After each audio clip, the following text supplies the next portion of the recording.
mbote bande ko balandi to ko moi pito message to ko te ko message ko so ba information ki to ko message ngo sepelaka na ko mona biso ana to ko moi puis mo klimo bimba mona mokolo pa mona ndeko les to koma et pas wapi bozala toujours bozora biloko malamu ba information ya bien pour na mokolo na Congo Congo na biso la mokini nini bozoka kuna et pas wapi na PPRD ba problème komi oh non ndeko Joseph Kabila fait sa présence ya parti ya PPRD bande ko mususu ba ko sepela bande mususu ba ko yima olanda moi mukene ndeko za pour ko pesa mo éclaircissement mukene nezo le kakuna au JC na FCC na PPRD bande ko mususu ba ko boya ndeko Joseph Kabila za poste ya ko za bongo président ya PPRD pona nini to yebite bande ko bande ko mapi to za musika susute na élection ba gouverneur ba ko zela ba c'est provincial nyose fanda bongo ba kene ba mo élection ba sénateur na ba gouverneur to koyeba gouverneur nini ya kala kozonga nini aspo zonga nini ya malamu asaki pona mboka na ye to pona ville na ye bande ko balandi lelo eza bongo mukolo oyo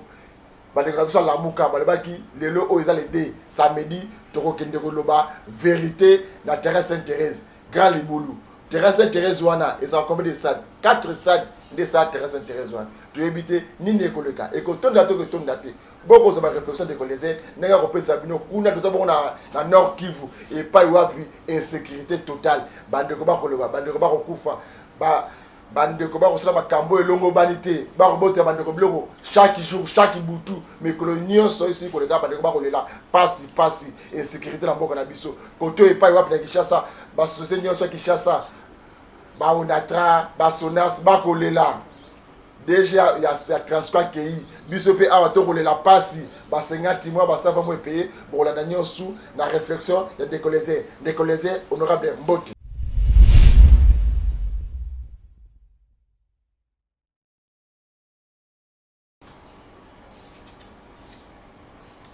Mbote Didier Kiku Mbote binope bandeko balandi na ebisaka bino ke contrat to signa yango wana toko zala ata soki to présenter te nous serons des invités permanents ya tokomi wapi pour vous informer pour na ko satisfaire bino pamba te musala oyo biso toko sala yango nzela to yebana yango nzela to signa contrat yango pe toko yebisa bato kokende kolale la kusa na image ya baninga eza bien te. Il y a un qui m'a contacté, lobby, c'était prévu tout solo là, nous avons eu un contretemps. Pour ça, ma camwa sérieux. Pour ça, il y a pas information vraie. Pas pas formule. Abonnez-vous chez nous. Ndeko Eliezer Tokokoma. To mwana kolo lopango. Tala lelo, il y a une information tambolia. Passeport $50, passeport $50. Et où tu wapi? Lokuta.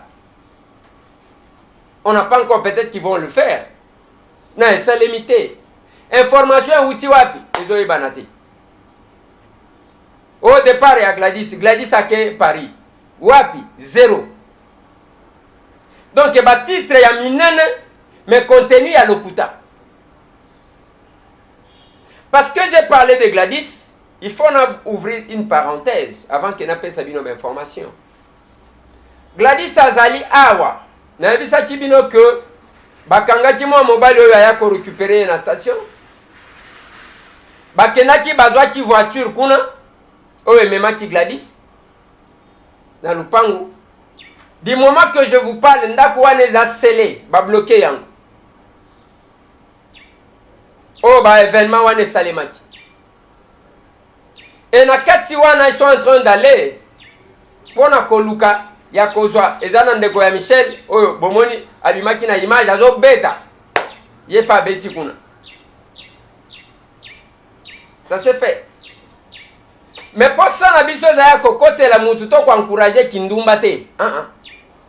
Eza wana te. Mais biso to litaka contre violence, injustice. Na ba forme nango nyos. Parce que na minute oyo lobi na elisa kibino que toye kozo information que Tony Angwaza mwana potote azaka mwana kisasa awa azaka na biloko ya ba musique oyo Et en plus, son père, c'est un pasteur. Kuna toye koyoka, j'utilise les conditionnels. Toye koyoka ke, azo zala côté ya bar ya mwasi na ye mususu, côté ba pesi biso adresse. Mais maman Michel, yako landana yo wana te. Et yo yebi ango bien que azaka pena mwasi mususu oyo asala lisusu bar côté wana. Okoluka koboma ndeko na yo pour autant.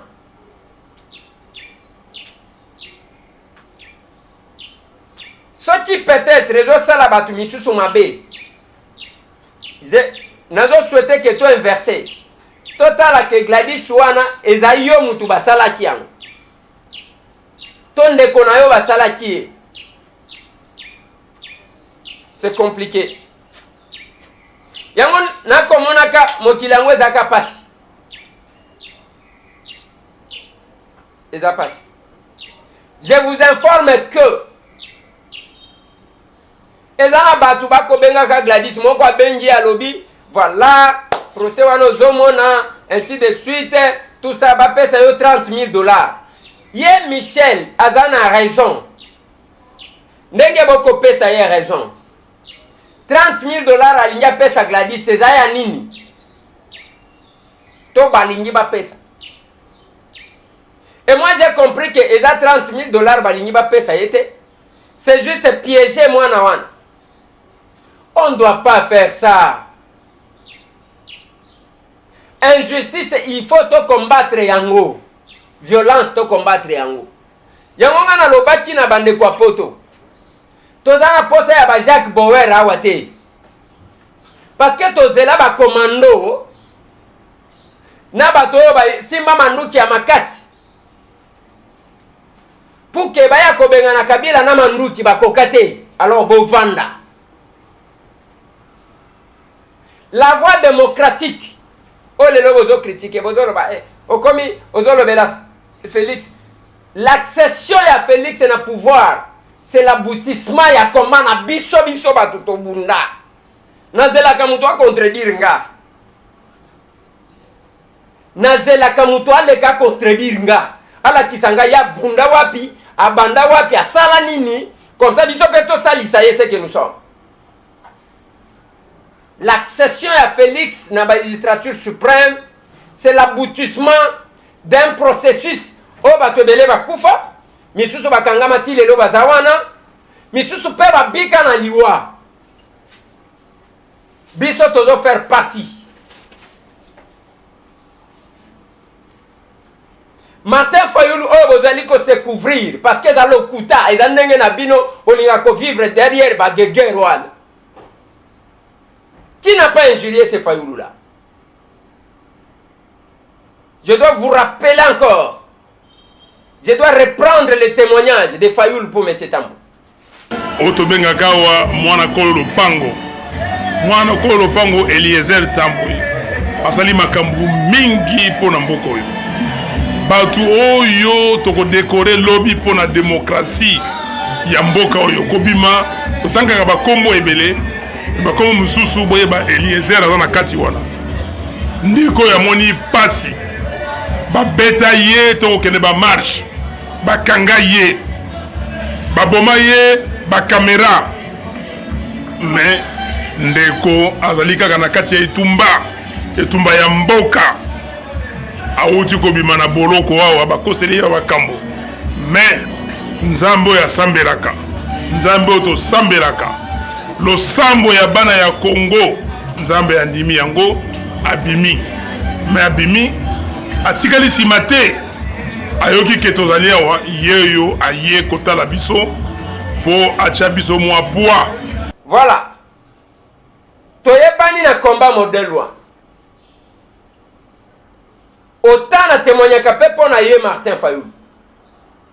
Quand nous disons soldats du peuple, ce n'est pas pour les flatter, parce que toyebiti toyebi babitumba ndenge ezalaka. Ce n'est pas oyekaka awa tala lacrymogène oyeba kizalaka ndenge nini te oyekaka boye ndenge ngo bozo zali ko se balancer na opposition. Allez ozali wana olingo juger tout le monde. Vandat. Batie lotito vando mela mai. Et moi, je disais une chose. Je m'inquiétais d'ailleurs. Nalobi finalement, biso toko vivre changement te na mboka na biso. Dès que vous s'organisez, va débaucher à Sami, va débaucher Tibala. Oyo a se tailler la part du lion. On va abroger ça. Les c'est Félix Antoine Tshilombo Tshisekedi, Aleki chef de l'État. Otozalaki kosambela ceux qui étaient Fayulu, ceux qui Fayulu étaient Félix. Bino bobima wana bozo bimisa babiceps. Bobimisa babiceps. Nous on ne va pas vous suivre là.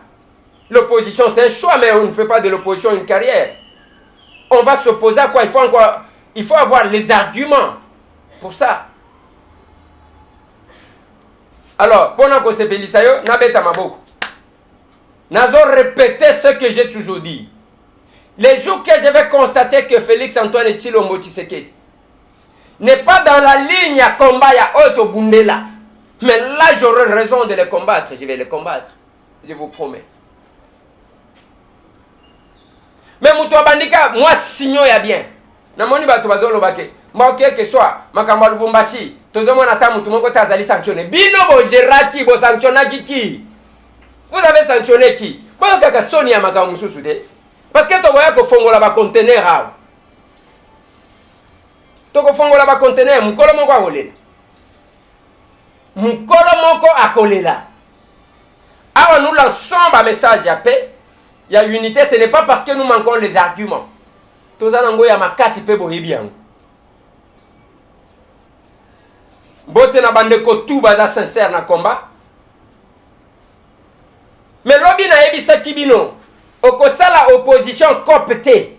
To combat copté donc il faut que ça la boyeki deuxième ne mon antemi, ozune mon antemi olati. Obandi ko finga batu na komwa ne mon antemi. Après obosali ne mon antemi. Ce que yoki bakani Frank Diongo. Oyo benga ki mutu ya ner. Allez ozui Frank Diongo olati. Obandi ko finga batu na komwa Frank Diongo. Finalement na tuna kabino boye Coutinho Fernando papa Archie Azana Potowan qui se rappelle encore de Coutinho et il est sorti dans quel état le monsieur? Pasteur David Kofo Azakuna na Dallas nana kena ko visiter goye bata soki azawat dès que événement est bien bozuan bolatango osali ba buzz na yo yango ngana zolo bana bato zana posa ya kosala ba buzz ba information ya lokuta ba émotion ba état d'âme. Non, vous pouvez vous abonner ailleurs, c'est la démocratie. Mais ceux qui ont un poste à makamwa sérieux, venez chez nous, abonnez-vous chez nous. Ndeko Eliezer Tokokoma ou bien moi na Mkolo Lupango. Site mibale compte mibale wan. Ceux qui ont moni muto ate titre ya Tokomi wapi ailleurs, azamu ibi. Omoni ba image Nabiso ailleurs, Azamoui. Lobby, nous sommes arrivés dans la cathédrale. On a commémoré 2 ans à Etienne Tshisekedi wa Mulumba. On a trouvé. Parce que tout ce qu'elle paye, il y a pépère des oscillatés. Tokuti wa nata la liste. Les mêmes chaînes, oyo, ezalaki kofinga batu. Allez, yango kaka ba retenir. Ba oyo ba bunda qui n'a eu de pesango. Allez, ba kwa kabango libanda. Je me suis interposé. Et j'ai pesé pour que Batouan n'a pas côté. Nous avons évolué comme ça. Lelona Kindu, ville morte. Ponanine, insécurité depuis la campagne électorale. Lobby Babomi, un commerçant. Yakin. Yango toko senga. To se concentrer, to faire face. Na makambo to kuti pour que to change mbok. On ne va pas maintenir éternellement le peuple n'a pas condition à attention. Allez. Bozuma problème muke biso to landibini. Tango bokoyo kana biso pe to landibini. Boswani mo muke biso to landibini. Biso ngana zawa na te. Je suis leader à part entière. Na kwenanga tout en étant villageois. Naza leader na kwenanga. Eza naza mutute nengo zomona. Allez, boke boswani, allez. Biso tiko to koti na koswana na bino. Boyokani biso tiko to bandiko. Est-ce que mutu ezo sala? Yango wana tuna ki même tango une de personne na UNC bayokani. Na biso ko bozo ka sonité. parce que ezala kibili kambale na ba sele oyo kofinga na ba Augustin Kabuya na banini. Alors wana eza batu bamonela kama kamunenge na bango ngai tambwe te okozwa ngai ale kamere na katumbi baswanya na bandiko kote nazo finga soit kamere soit katumbi lobi bayokani to bandiko beta maboko lobi ale Tshisekedi Félix na Fayulu baswani ale na koti kuna na bandiko finga lobi bayokani na bandi. C'est quoi ça? C'est quelle inconstance ça?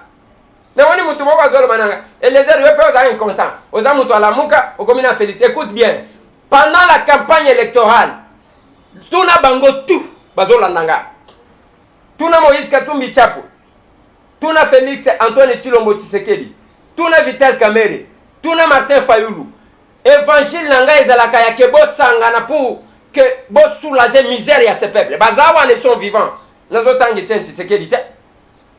Combien de fois je me suis battu pour réconcilier les gens? À Kinshasa, les cas les plus récents. Botuna Jean-Claude Vwemba. Na Jean-Bertrand Ewanga. Tango Yinda ki Botuna Bango. Nous sommes les prédicateurs de l'unité et de la paix. Bisondenge Toalia. Prédicateurs de l'unité et de la paix.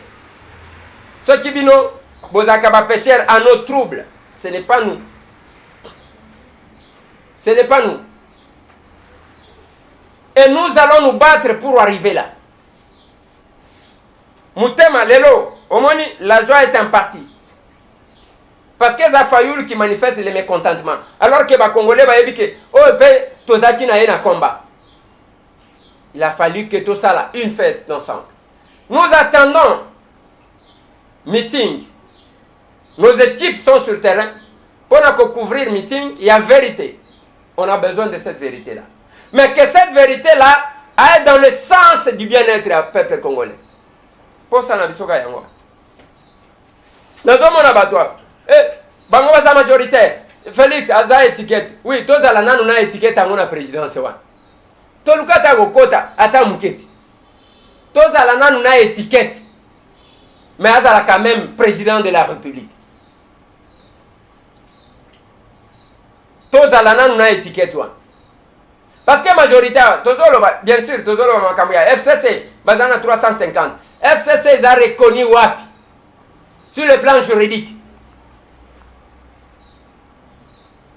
eza eloko moko informel eza loko la COP bao bazakuna parce que il n'y a aucune plateforme électorale.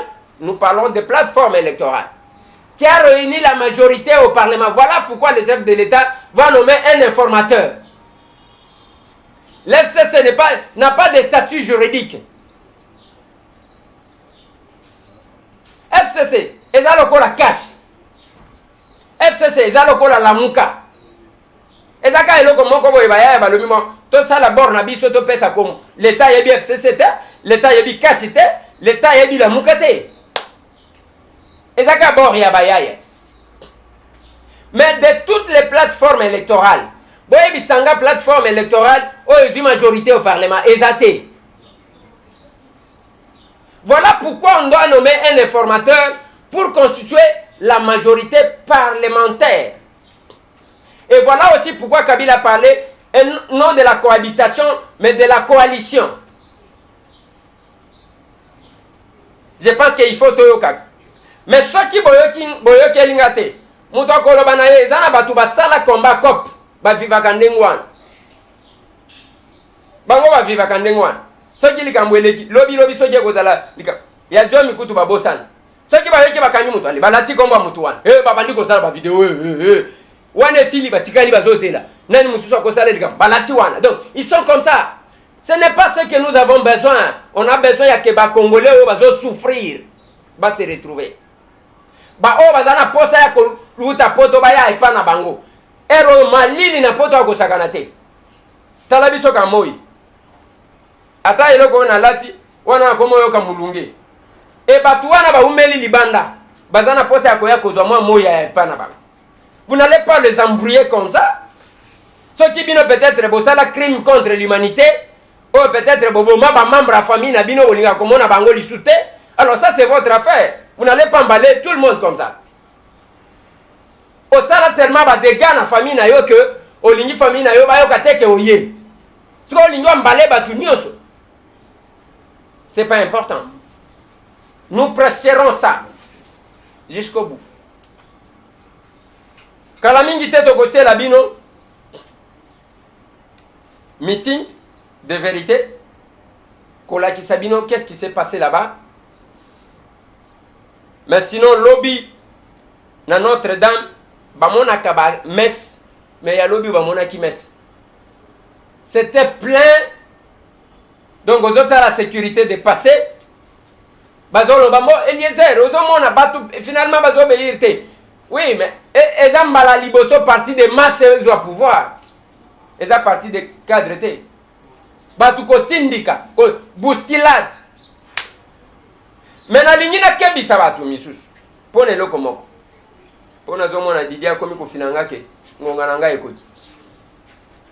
Bande konanga. Trafic d'influence et ko futa te. Ya yo telemi wana parce que na moni ba roulage moko bazolo mananga lobinde ko Eliezer finalement to sala musala lisuki. Na lobini. Ezaka bo muto akozwa sens unique conseiller ya président. Oh Lokuta. Donc, finalement, Ezani. Bien au Kanish, on va changer des choses dans le désordre. Et ça, même ceux qui font rouge, les autres conseillers, Binonio sur va conseiller. Félix Antoine Tshilombo Tshisekedi jusque-là, officiellement, Azaka Nabatumi Bali. Vital Kamerhe, son directeur de cabinet. Berand, son directeur de cabinet adjoint. Les autres boy, zéro. Tozana posa, yako yamba bande konabiso, basala ba 30 ans libanda. Je pense lobby, pour maintenant qui va moi Henri Moke, tozwa qui na cathédrale. Tozana posa, calculer ce qui na meswan. Tout le monde naka. Tout le monde naka ba commanda, ba combattant nyoso. Ba commanda iso, ba ya edi. Babukechuwa yambo, ba Odombo, ba Pacheli Mikobi, ba commanda Aigle, ba nani ba Thierry le commando. Nazo yakate, na comprendre kate chaque fois que nazo tanga Thierry le commando na yoka kaka ça aussi. Bon, Richard Pangi nanga, wana zana problème te kala mingi te to kozwaya. Donc, tout le monde a kabande bona biso wana ba fourmi rouge ba nani, tous ceux qui se sont battus. Tomoni bango tozo pesa na mbote. Quelle joie. Mais ba misusu bazo sala bango nde bazo bengaka awa. Bazo benga même mwana mboka Martin Fayulu. To kondi mate. Ba sala ngo cop et comme un cop. Et mais on va voir pendant combien de temps. Vous allez soutenir Martin Fayulu. Nani afinga yete na diaspora. Fayulu c'est mon vieux. Et je sais de quoi je parle. Jusqu'à aller plus loin, qu'on déclarait que na Congo Batunio, ça va collabo. Terme en collabo. Bisoye to komia. Il y a eu trop d'histoires. Badouanel, collabo. Nous sommes là. Jusqu'au bout de notre combat. Et tous ceux qui faisaient les vidéos, Bakotimai. Parce que ennemi, il y a le Kuta. C'est le temps. Kosa lelo, lobiba okangayo. Merci. J'ai fait un service. John Connexion. Tous ensemble. Moi, oyo asalaki kamwa lisungi na ye. Pona kosunga ba orphelin. Gedali. Azako senga lisusu soki bande ko bakoti kosunga ye parce que ba bengi ye quelque part. Na ba orphelin mususu. Oyo bazo benga ye na ntele. Bazali ko insister. Otali kaka ya limiter ainsi de suite. Bakoti kosungaye, je pense son numéro est là. Bokoti kobengaye pour na ko assister ye soki akoti kosunga bana ndenga sunga ki bango pendant Noël eza moko vocation ya mutuna mutu ndenge tolobaka na bino docteur Kabe azaka na makamuna ya banzete wana. Je fais un service ya azaka na agence na ye nani Mogijo azana makambo loposo.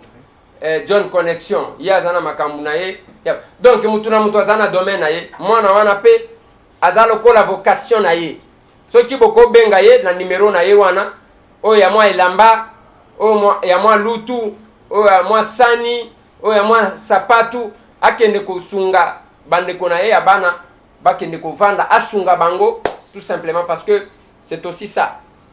Lokola leki nanga James en Afrique du Sud, ye pe azakuna na makambo na ye ya immobilier, ainsi de suite. Voilà. Mais sinon, boko kende na mwana mkolo lupangu, bolanda la continuité. Il y a ce qui s'est passé hier. Na permanence, il y a eu des pestes. Na makambo Etali.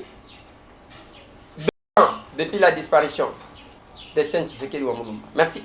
Didier, merci. Merci mingi bandeko balandi ya tokomu wapi balandi ndenge bongo ndeko leza asili koloba asili kopesa makanisi na ye asili kopesa ma réflexion na ye bandeko tolobi boye yepe aza invité permanent ya magazine tokomu wapi yo pe soza na makanisi na yo to réflexion na yo yaka tokoyamba yo okopesa ba idée na yo e kokoma na porter ya mutu nyonso azaka ka invité permanent ya magazine tokomu wapi te yo pe so lingo na place na ye makamba lobi yo pe so na makanisa ko bakisa yaka tokoyamba yo na wana ne dosengi kimi ya nzambe ezala kati na mabote na mais wobo sana te bandeko nyonso ya RDC Monde fin de mois yango bobo sana te et puis j'y fais mes services ndenge ezala kaka bandeko na wana ne dosengi kimi ya nzambe ezala kati na mabote na bino to mwana mokolo malobi merci.